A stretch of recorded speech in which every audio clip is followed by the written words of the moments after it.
Before the car you're driving gets into a wreck like this, you want it to have been in a wreck like this. Here at this multi-million-dollar testing facility in Ruckersville, Virginia, run by the Insurance Institute for Highway Safety. Trying to hold down insurance company costs, it's headed by Brian O'Neill.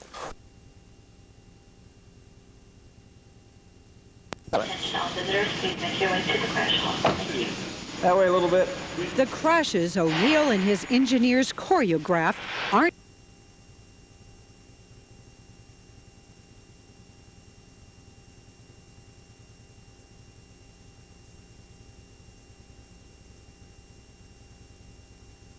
barrier.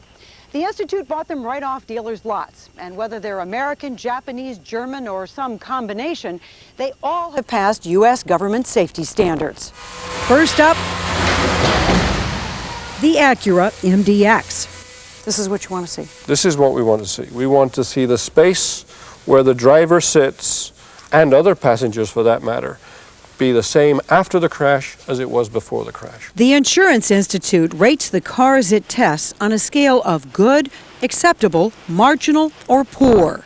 It not only marks the Acura MDX a good, but gives it a best pick as well. Next, a rematch.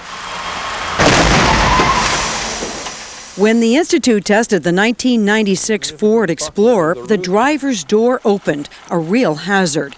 It received an acceptable. Here's the newly designed 2002 model. No doors came open. The injury measures were all low, except for some slightly high forces on the dummy's right leg. So the new Ford Explorer, also sold as the Mercury Mountaineer, climbs to a good rating and becomes a best pick. The next SUV down the runway, the Toyota Highlander.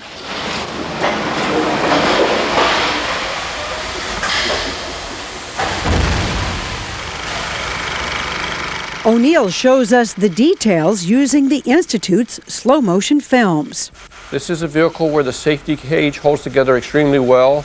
We had a problem with the dummy and the airbag. The dummy did bottom out the airbag. Concussion? Potentially a concussion from this. The Toyota Highlander misses best pick status, but it does get a good. Okay, Marvin, whenever you're ready. Prepped and ready, here's the Suzuki XL-7.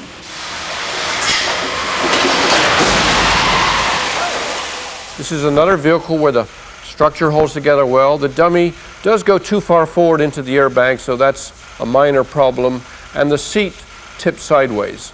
The seat tipping causes the dummy's head to brush part of the SUV's frame, but O'Neill doesn't consider it a hard hit, and a person might not walk away because of a left ankle injury. But overall, the Suzuki XL-7 gets another good. Up next, another rematch. The Mitsubishi Montero Sport was tested in 1999 and got the lowest rating, a poor. Now the 2001 Mitsubishi Montero Sport. The dummy goes into the airbag, and coming back, it brushes along the roof rail there and goes into the seat. The seat is actually tipped sideways because of some buckling on the floor. There's also a possible broken right leg. But the 2001 Mitsubishi Montero Sport dramatically outperforms the 99 model. The 2001 gets a good. Thinking about the new Isuzu Axiom? Here it comes. The structure looks pretty good. You see there's no buckling here, but we recorded some moderately high forces on the dummy's head going into the airbag, and also some moderately high forces on both dummy's legs.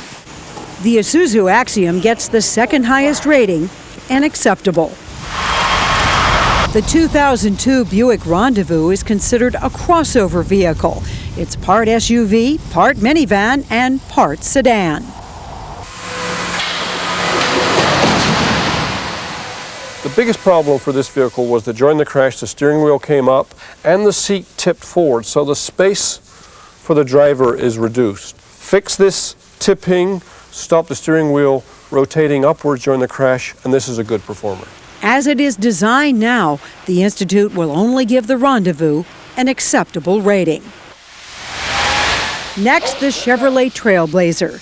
GM also sells it as the Oldsmobile Bravada and the GMC Envoy.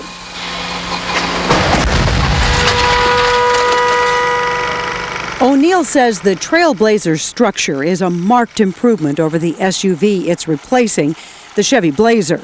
The dummy in the '96 Blazer at the top of your screen showed what could have been very serious head and neck injuries. It got the Institute's lowest possible rating. The 2002 Trailblazer does better, but there are still concerns. There is intrusion along this right side, especially these pedals getting driven backwards. So there's a possible broken right leg and potential injuries to the ribs and head. The Chevrolet Trailblazer moves up, but only to the Institute's second lowest rating, marginal. A newcomer, the Jeep Liberty by Daimler Chrysler. While the Liberty structure held up well, a slow-firing airbag resulted in possible serious head injuries. The Institute discovered a wire on the airbag's front sensor was damaged during the crash. Daimler Chrysler designed protective shielding for those wires and has begun recalling 120,000 Liberties. It also asked the Institute for a retest. The fix works. The airbag deploys on time. But O'Neill says the seatbelt doesn't restrain enough to keep the airbag from snapping the head back and partway out the window. You're talking about a concussion, a pretty good jolt to the brain. So despite its excellent structure, the 2002 Jeep Liberty scores a marginal. Isuzu has another midsize SUV, the Rodeo. 2 previous Rodeos received pours. Can the redesigned 2002 break that streak? Well, they've clearly got more work they need to do on the airbag system. Because O'Neill says the airbag hit the dummy too hard, indicating pretty serious head injuries.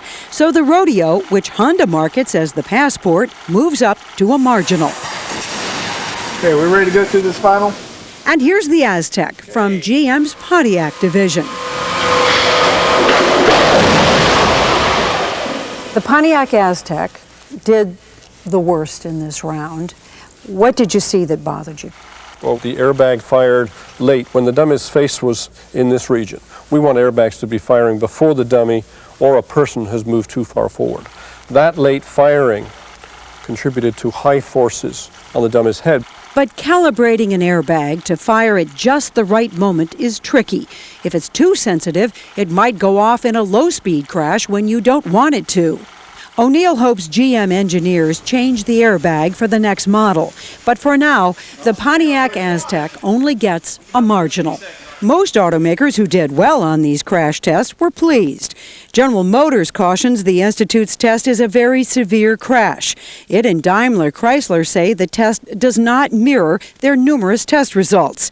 Isuzu is still comparing the Institute's results for the Rodeo with its own. So, to recap, the Institute gives good ratings to the mid-size SUVs made by Acura, Ford, Toyota, Suzuki, and Mitsubishi. The acceptable. And the Chevrolet, Jeep, Isuzu Rodeo, and Pontiac each gets a marginal. There's more information about the Jeep Liberty recall on our website. You'll also find the complete results of all these crash tests.